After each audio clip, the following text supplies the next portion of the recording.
Have you ever had someone try to take what's yours, not by mistake, but by arrogance? Well, let me tell you about the time my quiet retirement turned into a full-scale legal war when an HOA thought they could build on my land. They thought they could push me around, but they didn't realize I'd been fighting battles my whole life.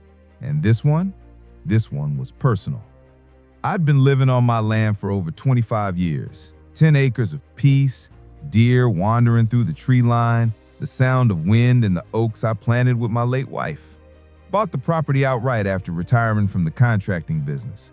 Back then, I worked with my hands, knew every trick of surveying, fencing, boundaries, and maps. I wasn't just some clueless old man sitting on acreage. No, sir. I had every corner marked with iron pins, every boundary logged, and maps I'd drawn myself back in the days when everything was handwritten. The county records matched mine. I paid my taxes every year on time. There was no dispute. For decades, not a single problem. My land was my sanctuary. Until the HOA came. It started when the subdivision went up. Overnight, it felt like. One summer there were trees, and the next bulldozers and trucks crammed 100 homes into tiny plots right next to my fence line. I didn't complain, not at first. Let them have their sidewalks and driveways. I figured as long as they stay on their side, we'll never cross paths. But you know what they say. Good fences make good neighbors until someone decides fences don't matter. One morning, I saw orange survey flags staked inside my tree line. At first, I thought maybe kids were messing around, but when I followed the line of flags, my stomach sank. They cut right into my property, weaving deep into the trees I'd nurtured for years. I caught a contractor in a neon vest and asked him what was going on. He barely looked up from his tablet and said, "Sir, HOA's installing a retention pond and a walking trail. This is common space." Asked him again, louder this time. "Common space? This is private land, my land." He just shrugged. "Take it up with the HOA, not my problem." That's when I knew something ugly was coming. I decided to walk into one of their HOA meetings. Imagine a bunch of folding chairs stuffed in a model home garage, people sipping store-brand soda like they were running a Fortune 500 company. I asked to speak. That's when I met her. Karen, clipboard in hand, smug smile plastered on her face, the type of person who thinks condescension is a second language. She looked me up and down and said, "Oh, we've had this surveyed. That land is part of our site plan. You must be mistaken." Mistaken? I lived there longer than she'd been alive. I told her, "Lady, I've owned that land before your subdivision even existed." Her fake smile widened. "Well, feel free to bring in your records, but construction has been approved. Don't interfere." That was the moment I realized they weren't just wrong. They were bold, either stupidly bold or arrogantly bold. The next morning, I woke up to the sound of engines, bulldozers. I stepped out onto my porch barefoot and saw them tearing into my land. Trees I planted with my wife? Gone, torn up like trash. Grass I cut for years, flattened. The fence line I maintained with my own hands, ignored like it didn't exist. I stormed down there, flagged the foreman and told him to stop. He didn't even pretend to care. He flipped through his clipboard and said, "We've got permits. Talk to the HOA." Permits? For my land? That was the last straw. I grabbed my phone, snapped pictures of everything. Trees on the ground, the bulldozer tracks, the orange flags cutting across my property. Then I drove straight to the county clerk's office. Pulled every plat map, every tax record, every boundary survey. They all said the same thing. My boundary was clear and the HOA had crossed it by 40 feet. 40 feet of my land, ripped apart. I went back to their little garage meeting, slammed the paperwork on the table and told them point blank, "You're building on my land." Karen didn't flinch. She smiled again, like she was talking to a child. "Well, you should be grateful. We've improved the area. Your property value will go up." I asked her if she thought trespassing, bulldozing, and destroying trees justified improvement. She rolled her eyes. "If you want to take this legal, be my guest. Our attorney says we're in the clear." That was her mistake. I didn't yell, Didn't argue, didn't make a scene. I smiled, got back in my truck, and drove straight to my title attorney, a man I'd known for years. I handed him the photos, the maps, the deeds. He leaned back, steepled his fingers, and said, "We'll do more than correct this. We'll bury them." The very next morning, we filed a cease and desist. But that was just the start. 2 weeks later, things got messy for him.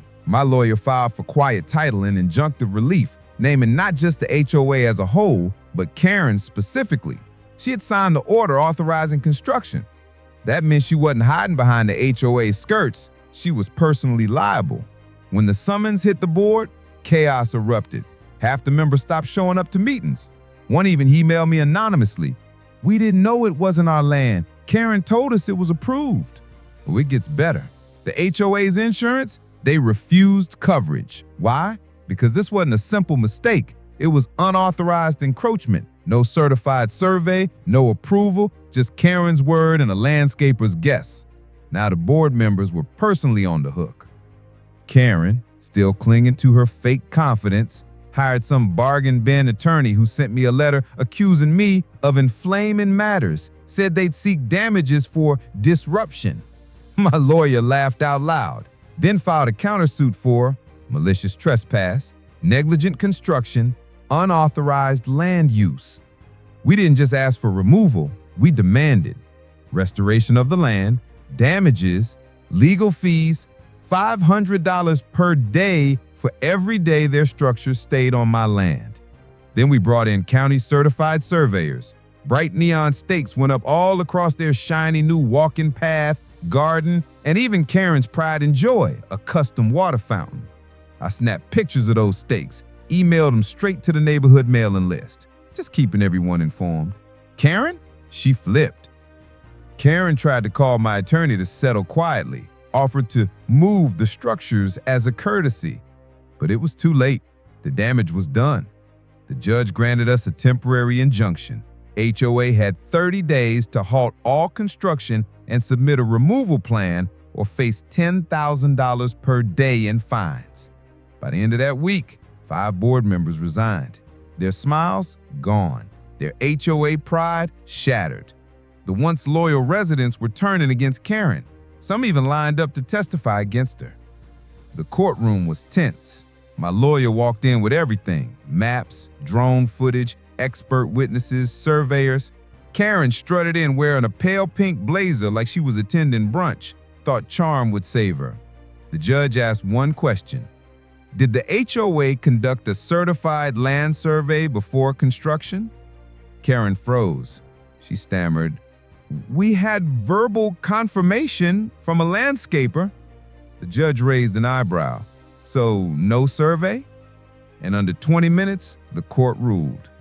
HOA ordered to dismantle everything built on my land. Full restoration costs to be paid.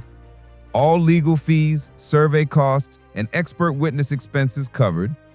$137,000 in damages, and a permanent injunction banning them from building within 10 feet of my property line. Karen sat like a statue. One board member muttered, "We should have listened to him from the start." Within weeks, their fountain was gone. Walking path, jackhammered, benches haul off like garbage. My land, mine again. Surveyed, staked, and legally protected tighter than ever. Karen, voted out. Half the residents wanted the HOA dissolved altogether. Their reserve funds drained, paying off my settlement. No money left for flowers, lawn care, or even pool maintenance. All because one smug board member thought she could steal what wasn't hers. Me? I got my land back. No screaming, no threats, just patience, facts, and the law. So next time an HOA thinks about building on someone else's property, maybe they'll think twice. Because sometimes the quiet guy at the edge of the subdivision isn't someone you can push around. He's someone who knows how to fight back. What would you have done if an HOA tried to bulldoze your land? Drop your answer in the comments. I read every single one. And if you loved watching this greedy HOA crumble, hit that like button and subscribe for more real stories where justice gets served one legal document at a time.